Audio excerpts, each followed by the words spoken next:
Hey guys, DM here with Cleaning Cash Flow, and today's topic is what do you do when cleaners try to solicit your clients? I have to say this is one of the most talked about questions, and also one of the biggest fears, or one of the biggest reasons that I feel like people hesitate to start a referral agency.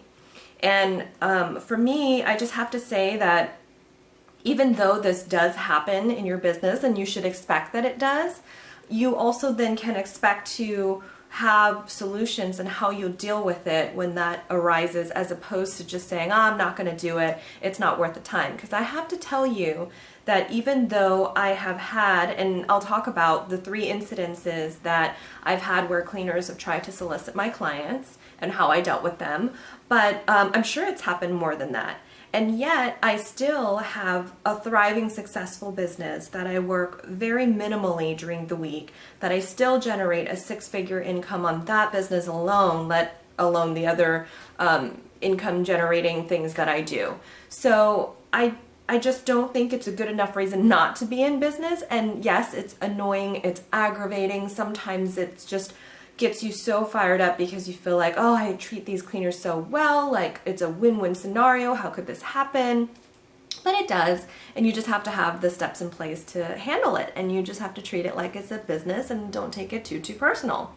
So let's dive right in. So the 3 stories of when cleaners tried to solicit my clients and what I did. So the first story is at the very beginning of my agency journey. So I actually started with a cleaning company with employees, as you know, and then I converted it to a referral agency model, which means I closed down my cleaning company with the employees. I started up a whole new business, new EIN number, everything like that. That's a cleaning referral agency. And I left it open to the cleaners who were working with me as employees if they wanted to apply to work as independent cleaning professionals at the new agency, and about half of them went with me.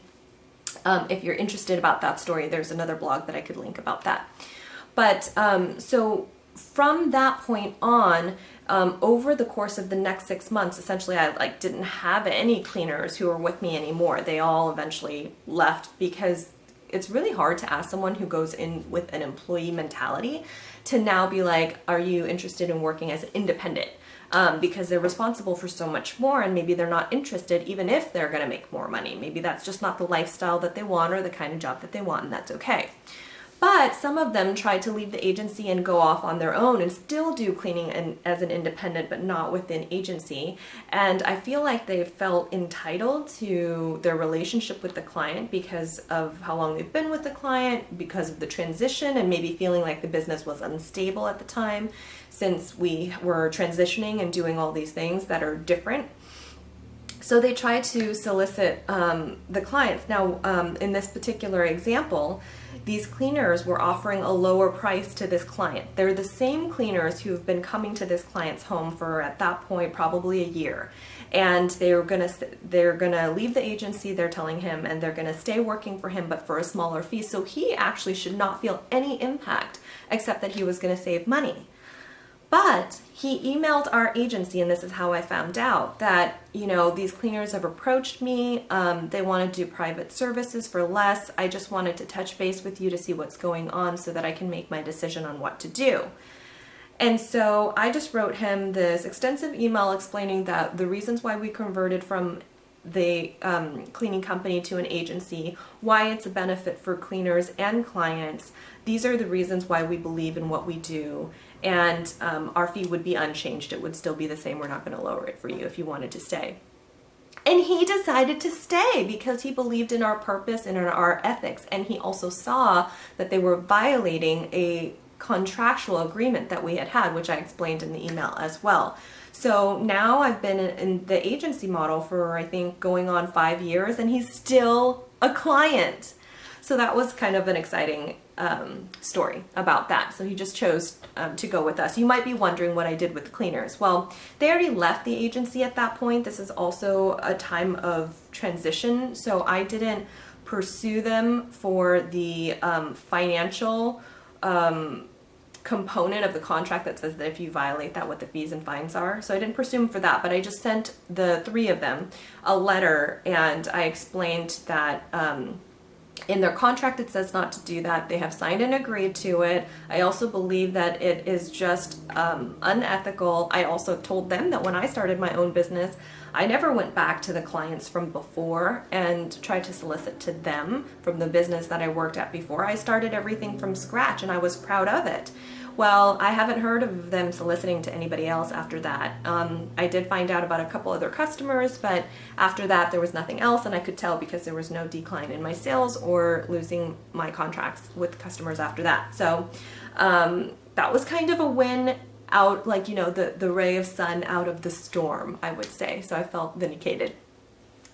So my story number 2, this was with a independent cleaning professional who registered with the agency, that she, of course, signed our contract, and it explains the trade secret clause in there that you can't solicit to our clients. And she had left postcards, her own business postcards at this client's home, and she was working with a partner at the time. So client calls me, lets me know she's a one-time client, but she's used my service numerous times before. So she knows me and we have a good working relationship, and she's like, hey, I just want to let you know this is going on. I'm like, oh, thank you so much. And so I had to call that cleaner in the office, and I didn't make up my mind prior to meeting her. I needed to talk with this cleaner and understand that if this is something that could be rectified and still maintain a good working relationship, or if the contract needs to be terminated. And so when we were meeting, I could really tell that she saw that it was an easy way to gain a customer, but really felt remorseful that she took that route. And I felt confident that she wasn't going to do it again based on the context of our conversation, because she felt really apologetic, and she acknowledged that she realizes that isn't the right thing to do. And I remember when I was in high school, my first job, I worked at Macy's, and I totally went shopping on the job. Like, I was stealing time, they called it. So I was shopping on the job and not working in the men's sales shoes department where I belonged. And after getting fired and getting called out on that, I never did anything like that ever again. Like, I think there's just some people who, you know, test the waters, and then you go, that's not right. And they're like, oh, that was me. And I think this was her. So she apologized. She didn't take money for that job. She opted not to. And she, instead of the fine that she would have gotten. And she, as far as I know, has been with our agency without a problem ever since. I haven't had any other clients report anything. Also, a good thing to keep track of is when you have a cleaner getting like new one-time cleans, but they're not converting to recurring clients, that's should be on your radar. Or if their recurring clients just drop off and cancel for no reason, and that should be on your radar. But since she's been with me, I've been noticing those stats, and there's not an issue with that for her anymore. So I was really pleased with that outcome as well. So story number 3, this happened very recently, which is why it prompted me to make this video for you guys. So another client had gotten her email reminder, and she called us, and she's just like, hey, I thought I had scheduled private services with this guy, with the cleaner that you sent me last time. I was so happy with him that when he asked me to work with him privately, I was like, yes, absolutely. I thought that'd be okay with you, but I see that I have a reminder email from you for my job in the next couple of days. And I'm like, so annoying. So then I had to let her know that we do offer permanent placement for cleaners. And if she'd like to do that, that it's $1,000 fee, and we'd be happy to do that. But we have found that most clients prefer to continue to work with our agency, because even with placement service, you just don't know how long that cleaner will stay in the industry, and you might lose out if they change jobs or whatever. And so she goes, oh no, that's too much. No, I don't want to do that. I'll stay with you guys. And you know, this cleaner's been great. I'm like, great. In the meanwhile, in the background, I'm like, messaging this cleaner, I'm like, I think we need to meet to go over your contract again, because I'm not sure that you understand all the terms. So, and I asked about this client specifically. So we meet, and he brought a translator, And I wasn't sure what I was going to do, but it was kind of like that last scenario where I didn't have my mind made up yet. Like, I really want to get an understanding, can we keep this asset, or does this relationship need to come to an end? And so his translator, as she was translating, I was getting a very clear impression that he didn't feel like, or he was trying to defend himself, like, oh, it wasn't my fault, even though it was really the customer who made the decision. It's her choice if she wants to work with me privately or with you. And I said, okay, well, let me just ask you this. Was it you who initiated the conversation, or was it her? And he said it was me. And then I whipped out that contract and I put it on the table, and I'm like, just so you know, on clause 15 right here, it states, and you initialed and then signed, that you understand that you cannot solicit to our clients for private or independent service. And if you do, for each occurrence that you do that, there is a $1,000 penalty. And he's just like, so are you going to charge me the $1,000? And I said, well, I'm really trying to get an understanding. Have you done this before? Like, going through the motions of that conversation. And in the end, I really just felt that he was just trying to get away with it and didn't feel like it was his fault. And so I didn't feel comfortable continuing the working relationship and honoring or keeping that contract active. So I let him know, yeah, we will need to, cancel your contract at this time. And he's like, do I owe the $1,000? And honestly, up until this point, I hadn't decided if I was really going to pursue it. But I said, based on the conversation, I was kind of really irritated. I was just like, yeah, you do. And, you just let me know how you'd like to pay. And if failure to do so, we would just move to the next step and seek legal ramifications or legal advice, or I don't know what I said specifically, something really important and sounded big and bad. And he was just like, okay, no problem. Like, okay, do you want to pay by check? And he's like, can I pay by credit card? I was like, sure.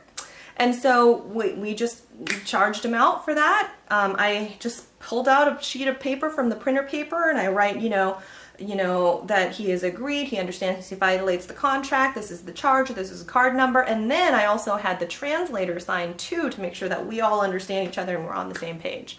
So unfortunately, I lost that cleaner. I did get the $1,000 that I really don't care or want. And then I have the headache of replacing all of his clients with new cleaners.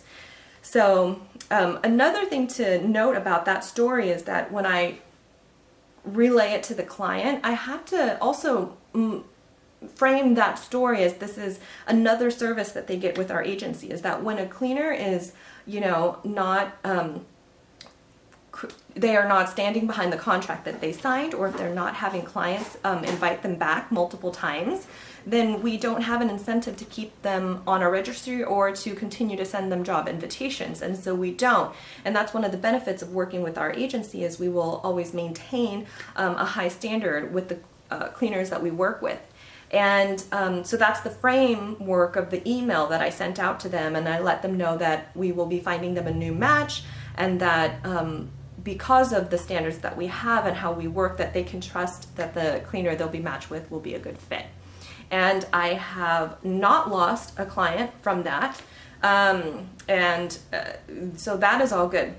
The other thing that I did from an internal perspective is that I sent an email to all the cleaners on the registry, letting them know that there will now be a sudden influx of new job invitations. And the reason why is because we had a cleaner who violated a contract, a part of the contract that, I phrased it, I don't forget how I phrased it exactly, but in terms of, that, oh, you all are well aware of clause 15 in the contract says this, that, and the other, and there's a penalty for violating. And unfortunately, we had a cleaner who violated that contract, so we had to terminate his, contract with us, and that's why there's an influx of new job invitations. It sounded more concise and thorough than that. But that I then wanted to thank you guys for, or it was not you guys, it was like, thank you personally for being such a wonderful professional to work with in this partnership, and your continued support working with our agency. So it was kind of like, here's new jobs that are coming in, yay. Thanks for being awesome, good. But also we take it seriously, and this is what happened to somebody who violated the contract. So it's just another way to communicate that we reinforce, the clauses that we have in the contract for a reason. Anyway, whew, I'm winded. That was a long story, but I hope that helped you guys. And if you have any comments or anything you want to share, you know, post it in the comments below. And I just want to emphasize one more time that even though these things really stink and they totally suck and they're stressful and it kind of ruined my day, it's just a part of the job. And like I said, at the end of the day, this business has been very rewarding to me, very fruitful. Recently, we had an unexpected death in the family. It took almost 2 months of my time. Then I bought a house and I moved prior to that. So that took like 2 months of my time.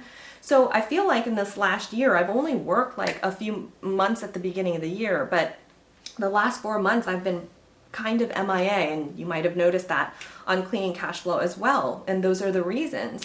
But yet the business continues to thrive and to work like clockwork, and the money is still coming in, and I'm still barely working because I can't. And that's why it's really, for me, it's like the best thing that's ever happened to me, for sure. And I'm really glad that I switched my business model from an employee base to a referral agency. But there are some catches to it and things that you have to deal with, and you will, and you can. All right, bye now.